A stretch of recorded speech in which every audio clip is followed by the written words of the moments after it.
할렐루야. 사랑하는 성도 여러분, 새로운 한 주 은혜 가운데 잘 시작하고 계십니까? 이번 한 주도 하나님의 말씀과 함께 승리하며 살아가는 우리 모든 임마누엘 교회 성도님들 되시기를 예수님의 이름으로 축복합니다.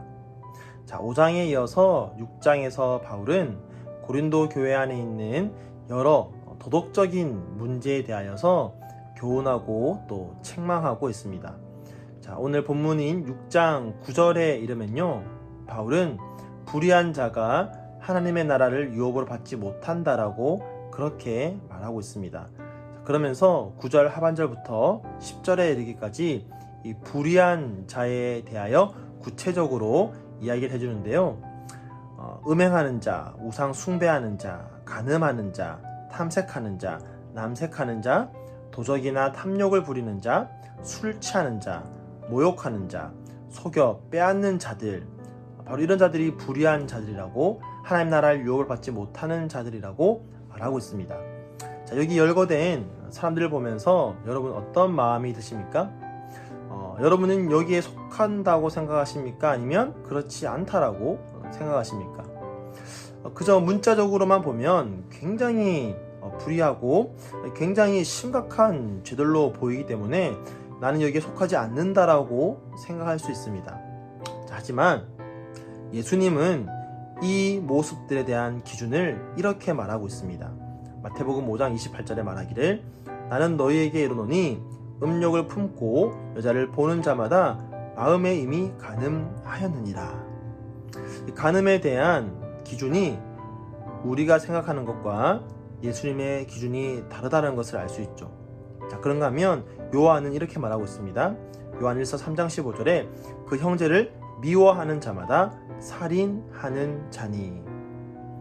문자적인 살인의 의미와 성경이 말하는 살인의 의미는 분명히 다릅니다. 자, 이렇게 놓고 볼 때 다른 죄들도 다 마찬가지죠. 그저 표면적으로 문자적으로 볼 때에는 나는 그 죄에 속하지 않는다라고 생각할지라도 성경이 우리에게 제시하는 기준에 비춰보면 우리도 결코 자신할 수가 없는 것이죠.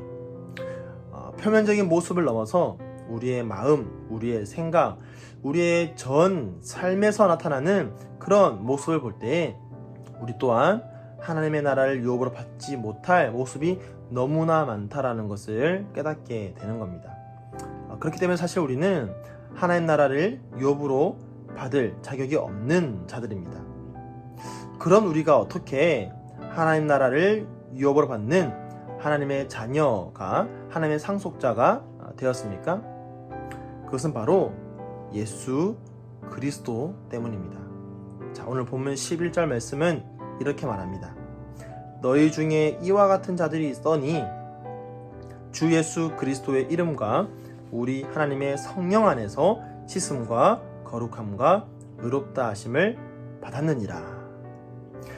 예수 그리스도의 십자가와 그리고 그 십자가를 우리에게 유효하게 해주시는 성령의 역사로 말미암아 우리가 우리의 모든 죄를 씻김 받고 거룩하다 칭함받는 그런 하나님의 자녀가 될 수 있었다라는 것입니다. 전혀 거룩하지 않는 우리가 예수 그리스도로 인하여서 거룩한 하나님의 자녀요 상속자가 되었습니다. 그러면 우리는 이제 상속자답게 살아가야 합니다. 다시 죄의 종의 모습으로 살아가서는 안 되는 것입니다. 그래서 바울은 9절에서 이 불의한 자에 대한 이야기를 시작하면서 이렇게 우리에게 권면하는 것이죠. 미혹을 받지 말라. 자, 여기서 미혹을 받지 말라라는 말은요, 헬라어로 프라나스데라는 말인데요. 이 말을 바울은 갈라디아서 6장 7절에서도 사용하고 있습니다. 스스로 속이지 말라.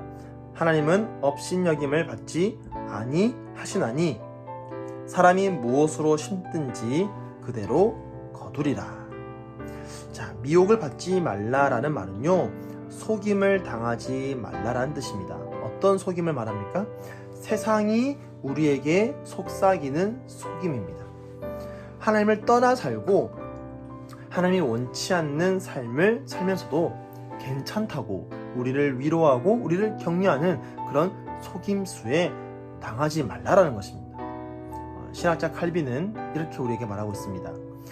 우리로 하여금 죄악들 속에서 격려받게 하는 유혹들보다 더 위험한 독약은 없다. 세상은 우리를 계속 유혹합니다. 죄악 속에 살아가는 우리를 향해 괜찮다라고 격려합니다. 코로나 바이러스로 인해서 집에만 있으면서 점점 신앙적으로 무너지고 말씀과 기도 생활에 소홀해지는 우리를 향해서도 세상은 위로하고 격려하는 것이죠. 괜찮아, 다들 그래. 요즘 같은 시대에 말씀 보고 기도할 시간이 어디 있어?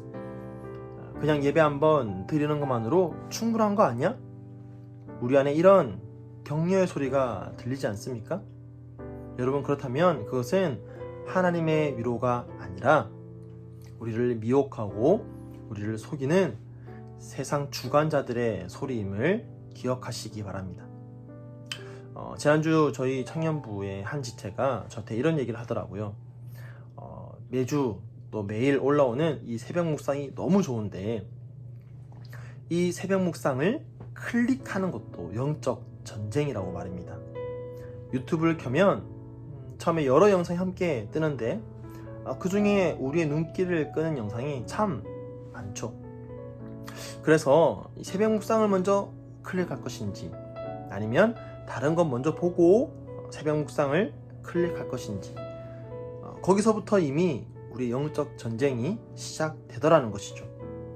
자, 만약 그렇게 우리가 해서 넘어졌을 때 우리 자신의 연약함을 보면서 회개하고 다시 바른 선택을 위해서 결단을 해야 되는데 혹시나 내 안에 스스로 속삭이기를 괜찮아, 그렇게 해도 괜찮아, 사람이라는 게 원래 그렇게 하는 게 당연한 거야, 이렇게 스스로를 위로한다면 우리는 이미 스스로를 속이고 세상의 미혹에 넘어지고 이미 그 미혹에 우리가 쓰러지는 것이죠. 오늘도 우리는 끊임없이 하나님의 백성답게 살기 위해 힘써야 합니다. 물론 우리가 연약해서 실수할 수 있고요, 넘어질 수 있습니다. 그럴 때 찾아오는 것이 하나님의 위로죠. 죄악들 속에 우리를 물들이면서 그렇게 만약에 우리를 스스로 위로한다면 그것은 스스로 속이는 것일 뿐입니다. 미혹을 받고 속임을 당할지라도 세상의 다른 사람들과 달리 우리는 하나님의 백성답게 그 모든 미혹과 속임들에 맞서야만 합니다. 물론 그렇게 하다 보면요, 힘들고 어려운 일을 당할 수도 있습니다. 다른 사람들은 다 하는데 나만 하지 않고 나만 동조하지 않고 왠지 나만 유별나 보이고 나만 너무 튀는 것 같고 눈총을 받기도 하고 다른 사람들의 좋지 못한 그런 시선을 느낄 때도 있죠. 그러나 그럴지라도 우리는 하나님의 나라를 유업으로 받는 자들이기 때문에 그만큼 삶에서 가져야 할 책임감도 크다라는 것을 우리는 늘 기억해야 할 것입니다. 그래서 바울은 이렇게 말씀하였습니다.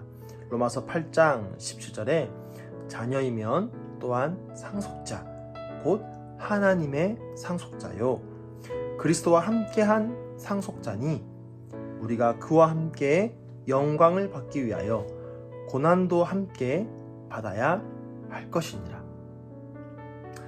사랑하는 성도 여러분, 오늘도 하나님의 자녀답게 하나님의 나라를 유업으로 받는 상속자답게 그 영광을 위하여 고난도 감수하고 모든 미혹과 속임수로부터 승리하며 살아가는 그런 저와 여러분의 삶이 되기를 예수님의 이름으로 축복하며 축원드립니다.